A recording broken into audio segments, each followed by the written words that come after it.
John Williams? John Williams. What about him?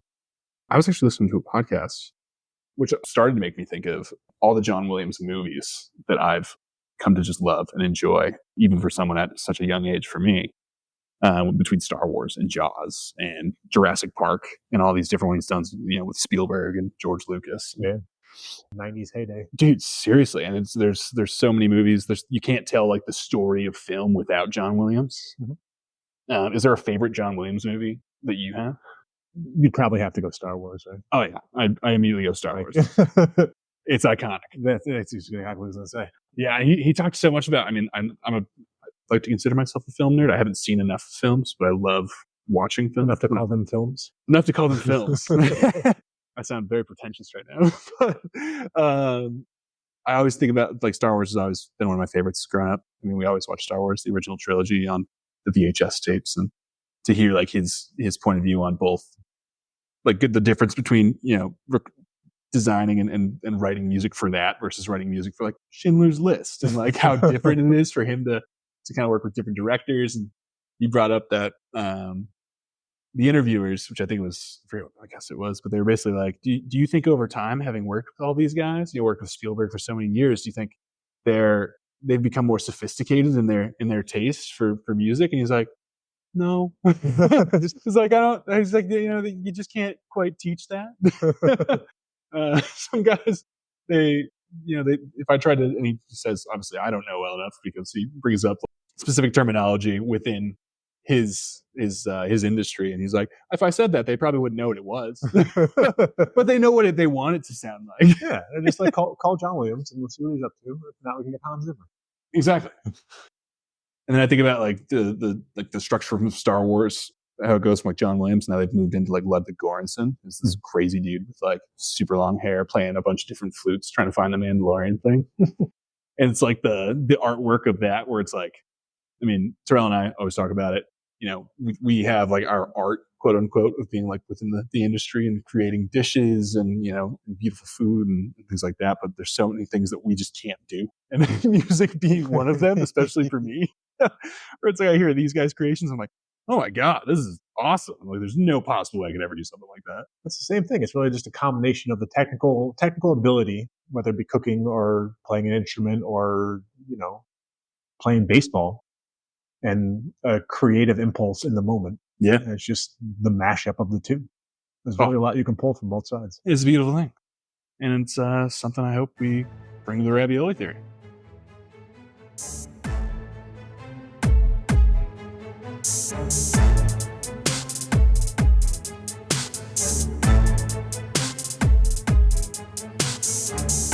We are back with the Ravioli Theory of the podcast. It's a little different this week. We have no Terrell Wilson. Terrell's on vacation. Well, so you're getting a Matt and John show. They're getting the Matt and John experience. It's the Matt and John show you never asked for. All right. Terrell's melodic voice has been a staple of the first episodes. So you're in for a treat. You get to listen to John and I. Unhinged commentary.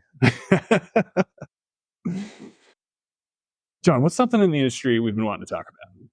I was thinking about this on the way up because I had to think about something to talk about. Yeah. And one of my least favorite interview questions to be asked is, what do you like least about the restaurant industry? And my answer to that question is always, where do you draw the line between being hospitable and being taken advantage of? Yeah. Now we're getting controversial today. Yeah, it's a controversial time.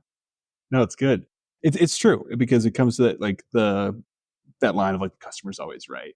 Yeah. And like, how far does that go? Exactly. And like, I think for me, coming from the back of house, we see it a lot in like modifications we've talked about before, and working together. I think you and I have had those conversations in the past where you're like, can I even do this? Can I write this in? And we see it a lot through the tickets where like, we get a specific order, and usually they get, they come in from the POS system and they're written out a certain way, and then you just see all the red ink that comes in after it, because the black ink is the normal things that come in on the POS system, point of sale, and then all the red ink is just all write-ins from the servers, and you're like, I don't even know what you're talking about half the time. It's a weird thing too, because like when I was working, like I'd work at the host inn at Barcino. Yeah. And I sit there and then the phone ring for like an online takeout. And they're like, there's no space for me to do XYZ. Like take a certain ingredient out. Like, if it's in a sauce or it's in the roux or whatever, you can't remove the item because Yeah. it's already done. Yeah. And like that's the reason why you can't be prompted to take it out. And it's always, it's 4 o'clock or 5 o'clock on a Friday night. You're in it, and then you gotta go back to the kitchen and be like, "Can you do?" And I feel like this is the worst possible timing every single time. Yeah, depending on like who's in the kitchen and who's Yeah, working, it's like how is that received on the like other a end? guest wants, and then it's just more trouble than it's worth. Yeah, and sometimes it's like big modifications or substitutions. And you see now a lot where restaurants put on the bottom like no substitutions. Yeah, Um, is that something like I always have trouble too saying no or oh, saying saying saying 100%. yes, saying yes one time. I take it Mhm. back. Saying yes one time because then you open the can of you did it for me last time. So 100%. like my last restaurant, people will be like, "I'll do it for you this time," but not when it's busy. Mhm. So like But that's like such a can of you're putting worms. you're putting weird pressure on the guest to determine when it's busy, when Yeah, they think it's busy. exactly. Weird pressure on the server for them to determine when they think that you're not busy, Yeah. and a whole bunch of stuff. It's like where's the line? Yeah. Oh, 100%. I mean, we get, where I'm currently at recently, I've definitely had to have those conversations where I'm like, I technically, yes, I could do that. But if I do it for one person, I have to do it for everybody. And I can't set that precedent because if I have to do it for everybody, the kitchen's going to be absolutely swamped Yep. because it does take all those extra steps sometimes to do those things. Yeah. It also just from like a kitchen perspective, all those mods, and I don't know if people think about this. I imagine they don't because like, why would you sit at the table? I don't necessarily think about that when I go out to eat, even though I'm in the kitchen. It's, that one mod can throw a wrench in the whole Mm-hmm.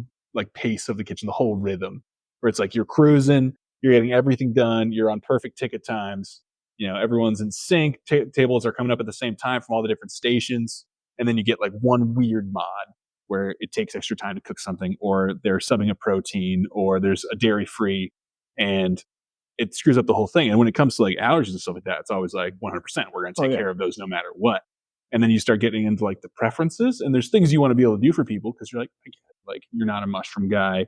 I can get mushrooms out of there. Yeah. But then it starts getting a little bit more ridiculous as the mods keep coming, and you're like, at what point do I say no?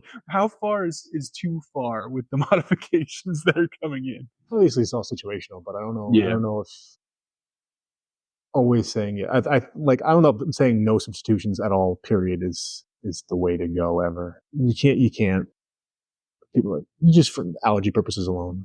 Yeah. I also look at it from a perspective of like when people want to take things out of the dish, I'm all for it. Like I understand people need to, adjust to their dietary needs and things like that.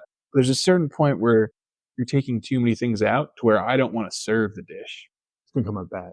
Yeah, it won't be the experience that the restaurant's trying to create, right? Yeah. And I think that's my biggest worry with modifications is that the more you take out, the less this becomes the completed dish that was the vision of either the chef or the kitchen or whoever created that. It's like you know I totally understand the dairy allergies. You have to come from that standpoint. But if you adjust things to no dairy, I mean, butter Yeah. is such a key thing in all cooking, in most Pretty cooking, much right? everything.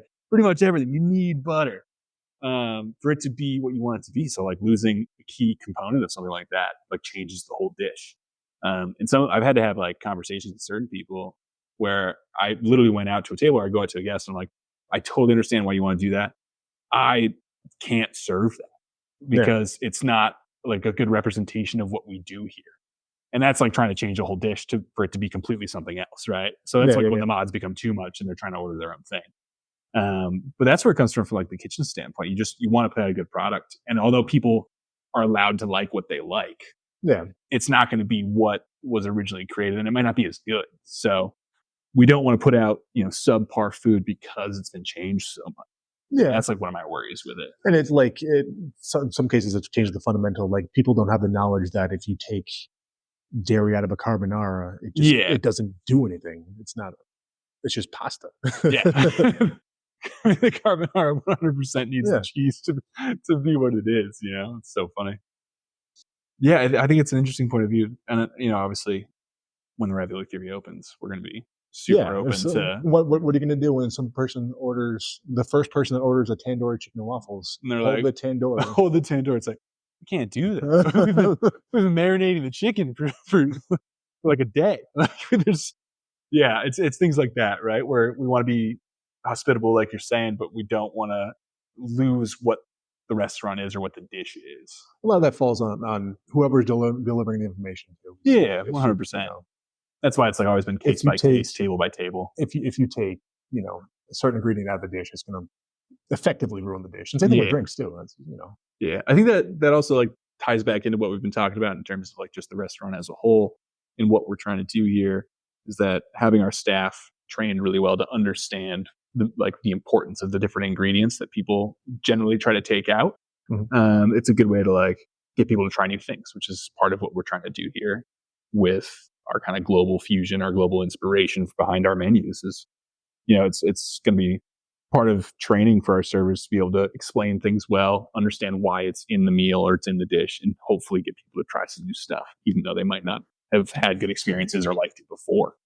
Um, that's where I think a lot of it will come in for our mods and our what level of hospitality we provide when it comes to that. Yeah. Uh, Obviously, we want to do whatever we can to make the best experience for our guests. But yeah, it's funny. It's like where's that line? Where's that line get drawn between you know changing what we do too much, which is so interesting because I find I'm not a big fruit guy, right? Yeah. Which is funny for me because being a quote unquote chef, it's like you're supposed to be able to try everything. I can't. I can appreciate everything. But when I go and I see a dish, I'm like, wow, it sounds delicious. And then I see like cherry or fit. Well, I think I'm okay with it. It's like it's supposed to be berries. It's like I see cherry, I see like a raspberry or something like that component. I'm very much like, can you do it without that? But I'm trying to get better at being like, all right, there's a reason it's in there. There's a reason it tastes good.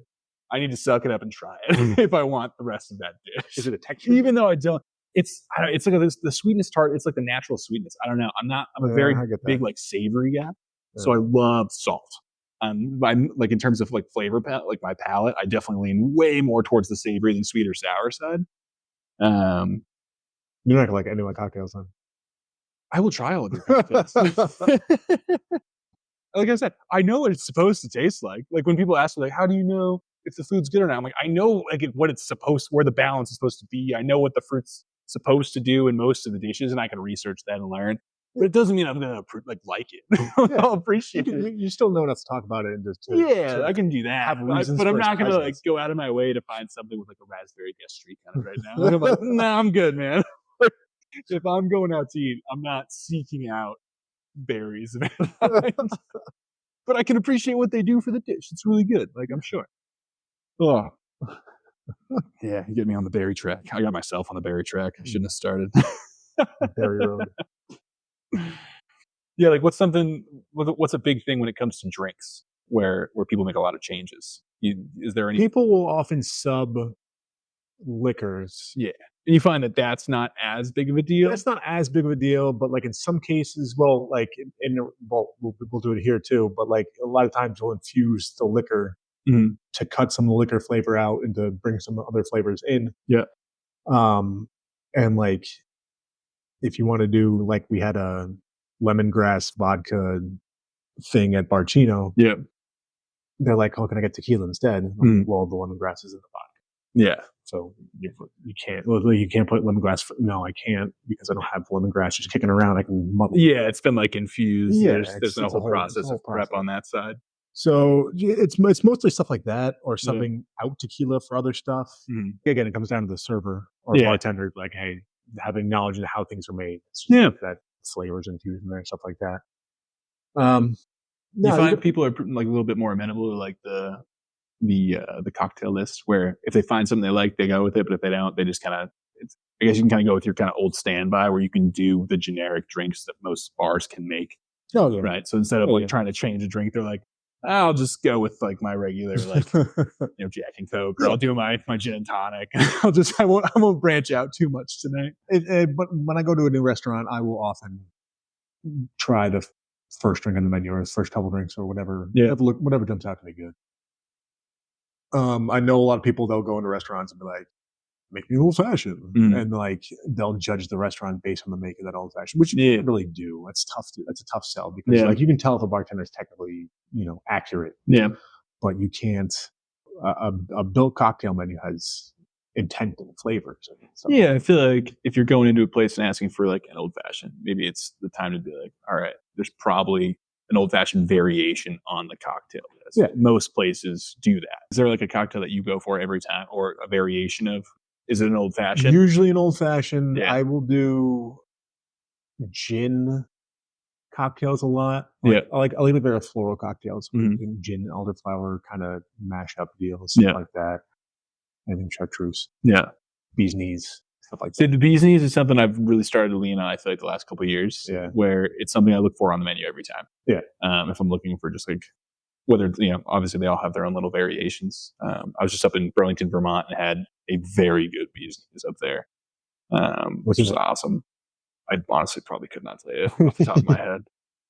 This is why you and Terrell are here, right? My knowledge of cocktails. And Patrick put bee pollen in it.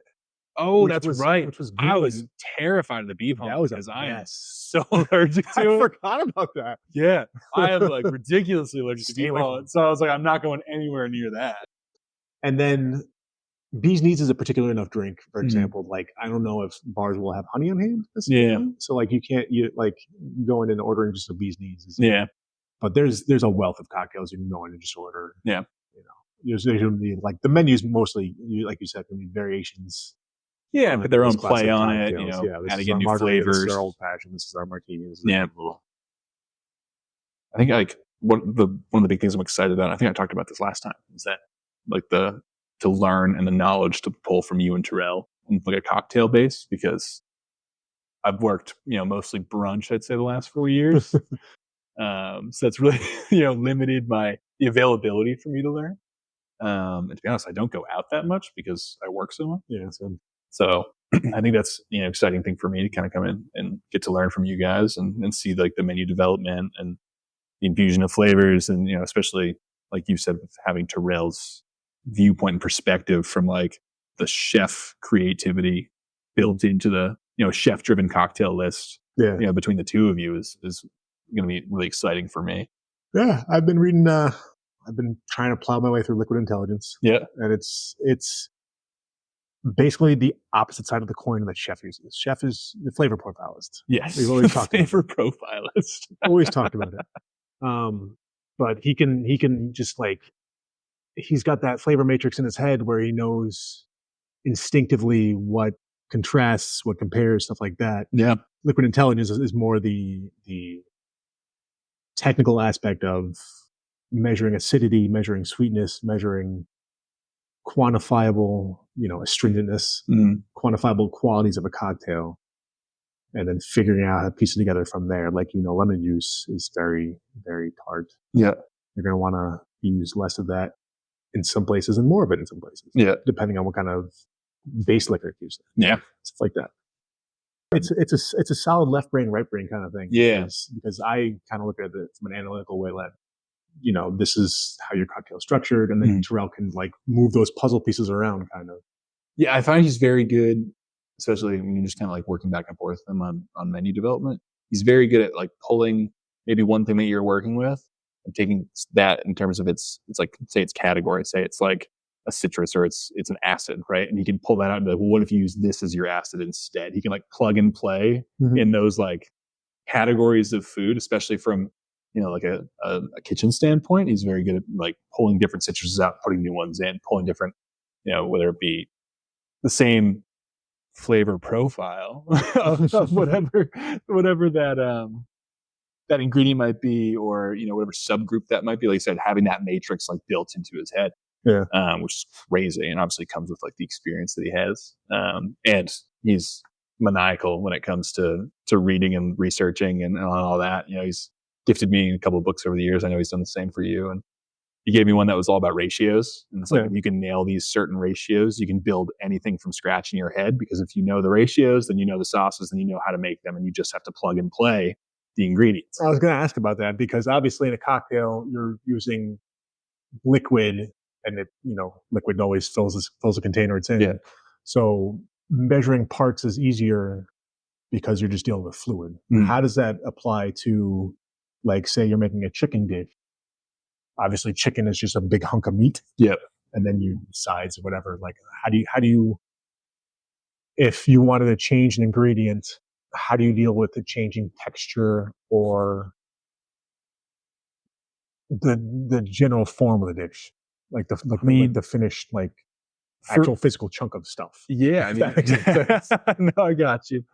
I mean, for me, it's all about like trial and error. I mean, there's so much R&D. I mean, especially at this last place I worked, Wild Hair, the chef over there really pushed that we're all just kind of learning together, and that not all of us are going to have the answers, but it's kind of fun to find out. So we had a pretty big, I would say big. We had a healthy R&D budget where we were just able to bring things in and just try it. And you're right, like the ratios change, and a lot of, if you go strictly on sauces, right, a lot of it's about reduction. Yeah. So it's almost like you're bringing in a certain volume of liquid, and then it's like, I need to get that actually down by a third or by half, creating more like potency in its flavor and a different texture. So I find that, especially like, I mean, a simple chicken dish I made the other night was like chicken paillard, and you're basically searing chicken, and then you put an apple cider to deglaze the pan. You add in a vinegar, so you're getting your tartness from that, a little sweetness from the apple cider. But like, you can replace the apple cider with a wine. Bring in the vinegar, which could be lemon juice. You could add in any other sort of like tart flavor profile there, and then you're just cooking it down. You add in mustard, and you like saute shallots in there. It's just simple things like that. You're bringing in all these different things, and they're small components you can change to get it to something else. Like, you could pull the shallots out, you could add in leeks, you could change it to a white wine. I have a white wine reduction sauce with leeks in it instead of the shallots and the apple cider. You still have the knowledge that it may be changing white wine to apple cider to whatever. Yeah, so it's going to give it a totally different flavor, right? and it changes the reduction. It changes like what maybe your yield and stuff like that. Yeah. But you're hitting the right points, and then it's about how much do you reduce, and then it's about adding it, like mounting butter into it to create the sauces that you're looking for, and the thickness, right? And then that's all I find for me, anyways. Like, there's so many recipes out there that have like specific ratios and amounts on there, but depending on how much it reduces, if your heat's a little too high, because heat is, you're not going to have perfect temperature compared to other recipes all the time, because I find it fluxes so much depending on what you're working with.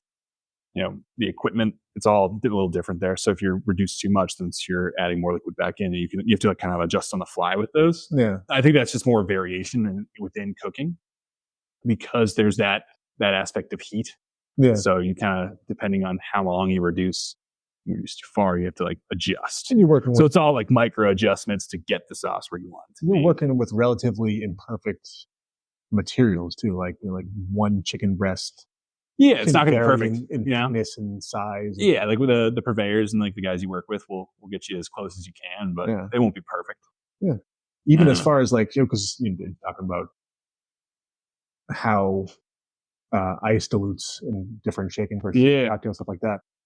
Like, even the diets of said chickens can have effect on, like, 100%. They're eating like a protein heavy diet. Yeah, it'll change, the size, change the production of it. It's funny, like, guys like Dan Barber out there are using that to their advantage. They're growing things with the intent to create flavor, which I don't know enough about to talk about. But like, if you go back and watch like the original Chef's Table from that first season, I mean, like, he's on there and he's feeding his chickens red peppers at some point through their growth cycle, because it creates a different flavor and a vibrant color within the yolk of the eggs. That's wild. So, and like, he has obviously he's got like a bunch of them, like garlics is one of his big thing that I've seen recently, going through like different purveyors like Baldor, and they're a cross between garlic and leeks. And he's got garlics, and just things that he's creating for flavor, which is another crazy thing, because now you have people that are growing for flavor instead of yield, right? So thinking about, like, goes back to why we've been growing before. It's just we're growing for production, to feed our families, to feed ourselves. Like, that's the whole thing. And then it goes into, okay, well, now we're growing to feed bunches of people, to sell and for wholesale purposes. And then it reverts back to, well, now we're growing again just for this one restaurant, small batch. But instead we're going back to make sure the flavor is exactly what we want it to be. So we're going to be testing the soil, the acidity. We're going to be testing like all these different things to get the right flavor. And it's like, that blows my mind. Yeah. Hopefully something I get to work with later on. I mean, it's an expensive product because so much goes into it. If we could have our own farm, that'd be excellent. That'd be crazy. I don't know if Terrell would be super happy about that. No, he's done that He's like, before. he's like, I'm not a farmer. Right? So leave the farming to someone else. Yeah. Rightfully so. I think we should probably leave that to other experts. Seems like a lot of work. Yeah, but like even as far as going to the Newport Hospitality Group, the place that Barcino is the group that Barcino's part of. Yeah. They got invited twice, once to Whistle Pig, and once to Rhodium, to infuse their own so gins cool. and their own, and like that's you're starting a cocktail from the ground up. 100%, which is so cool. That's just a really cool thing to try. Yeah. I think that's something I'd like to focus on for, not only ravioli theory, but should we continue to grow, which is what we want to do, is to focus in on more farm to table. I think it's a really big thing for me. It's why I worked at the Farmer's Daughter. Yeah. So being able to do that at like a larger scale with, if we get to the point where, I'll take that back. When we get to the point we want to be at with, multiple restaurants and different concepts, it'd be really cool to partner with the right farms and get some really cool stuff. And, I've talked to guys in the past, different farmers that have been, if you work with us early enough, we can grow to what you want. Right. So they can plant and they can prepare to yield, or at least attempt to yield, depending on conditions, to get what the restaurant needs and what it uses the most and what we're looking for. Which is a pretty cool thing if you get big enough that you can, work with a farm like that. How do you vet someone like that? Like how do you like, what's that process like? I honestly don't know. We didn't go too far into it again because I was kind of like, hey man, I don't have enough experience here or like the forethought to prepare for that and have that conversation with you. But it's something that I strive for, later in the career, hopefully, that we can get there. Terrell says always be learning. Yeah, we're always trying to learn. I think that's the fun part about the ravioli. That's what we keep talking about. Is that we're just going to be learning and growing together. Yeah, this is my first cocktail menu. So I don't know if that's true. It's the first thing you're heading, right? Yeah. True. Like when we did with Patrick, it was me, Patrick, and Marcus. Right. When you did that menu. Yeah, so you've been a part of the creative process before. I've seen it done. Now it's just a lot more stressful because it's all on you. I feel that, man. Like I know we both have Terrell. I was sitting in my apartment last night at midnight on a Sunday. Yeah, I infused some Earl Grey infused bourbon, and I'm just sitting there just thinking about I should go to bed. Well, that's the passion part of it, though, and like the anxiety. I'm just like, I'm just gonna figure stuff out, and we're gonna test it, which is pretty fun. I know I've been messing with like some different, just like looking at different cultures because obviously we're looking from like a global standpoint, and Terrell is very adamant that we don't overthink the global aspect of it, as I think maybe we both were to start. And I'm finally just messing around at home a little bit. Like I said, just making like some French bistro food last night, which is fun. And like, obviously there's plenty of French bistro food out there, but there's a reason for it. It's fucking delicious. Mm-hmm. I think that's where I'm kind of tweaking tweaking my thought process towards like, what do I just find absolutely fucking delicious and just not overthink too much about where I'm pulling from or what the creative process is. I was thinking about that conversation me and Terrell had the other day, and he's like, you're putting yourself in a box. Don't put yourself in a box. And so I'm trying not to do that. I'm making it way harder than it needs to be. Yeah, like once I figured it out, like one of my ideas is going to be a clarified Sex on the Beach. So just the fruit juices, get some peach, get some coconut in there. Yeah. No, I'm sorry, Malibu Bay Breeze. Okay, not Sex on the Beach. Gotcha. That was an idea, but. Just fruit juices, coconut, peach flavor, and then how can we take that and ravioli theoryify it? Are we coining that term? Yeah, the ravioli theoryify. Like we'll go with coconut, and that's the point where Terrell comes in. Yeah. I feel like he comes in and just like puts like a small tweak or like finishing touches, and it just like comes together. Yep, and that's what he's been so like instrumental at. For us, I think specifically, which has been so great, so great, and so necessary. Yeah. So one thing I'm very glad about is that he's taking his time to go relax for a little bit. Oh, definitely. He needs time away. Yeah. for sure. I think he's gonna come back so rested and relaxed. Hopefully, as rested as you can be with two little ones running around for 2 weeks. Dodging hurricanes. I know that was wild. Yeah. We gotta talk about how he was like, "We're gonna go down to Orlando," and then immediately the biggest storm of the century is like, "We're gonna hit St. Petersburg Before one and then after another. I know, in between. It was just like the perfect storm, I might say. So sorry for him to be down there, which is wild. But he's all right, which is good. Just clarify that. Terrell's fine. He's doing That's great. good. He will be back. We talked the other day. It was like 10 o'clock at night on a random day, and he's like, "What do you think about?" And I'm like, "What are you doing?" Can't turn his brain off, even when he's down there. Yeah, It's so funny. just turn it off, man. I know that's become like a coin term for him, or term rather. He's just like, I can't turn my brain off. Yeah. So I just sit there. I just think about the restaurant. I'm like, I need you to get some sleep. I'm like, I know I'm not the best person saying that because I'm not getting any sleep, but you need to get some sleep. That's the thing man. about Terrell too is it creates buy-in too, because yeah. I'm like, well, Terrell's thinking about it. I should be thinking about this more. Terrell's thinking about it, 24/7. This guy never stops thinking about it. I should think about it at least 23/7. Exactly. Take that 1 hour for yourself. I think what's exciting me most about it right now is that it's really becoming real. Yep. Yeah, because obviously we got the hood company set up, the ventilation company come in and get a date on the hood installation because that's the big thing moving forward. Mhm. And then we talked about the building commissioner, which has been awesome. So that's going to give us hopefully we'll have a hard date for opening very soon once we get all those ducks in a row, which is cool. It's been, we've only really been in the space for a month or 5 weeks if you look at it that way. It feels like, oh yeah, it feels like we've been forever. It's changed a lot while not changing that much, which is cool. Yeah, because we've only done a little bit of work in here, but it looks awesome. Every time I come back in here, I'm like, it's getting there. It's starting to look like a restaurant again because we really broke it down to build it back up in terms of clutter and all the stuff we brought in here. So it's exciting times throughout the Ravioli Theory. Yeah.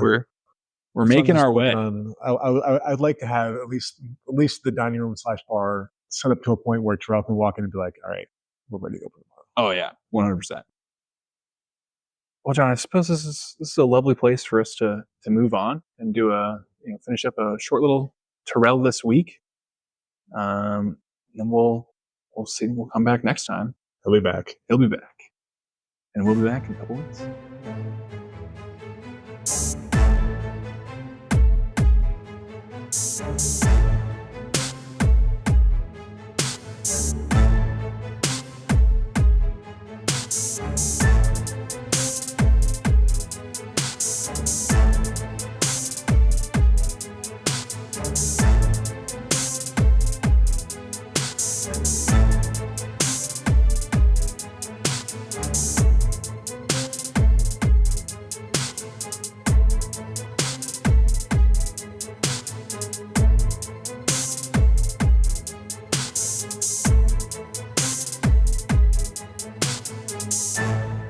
Thanks for tuning in. If you enjoyed today's episode, follow us on Facebook and Instagram at The Ravioli Theory for updates and behind-the-scenes content.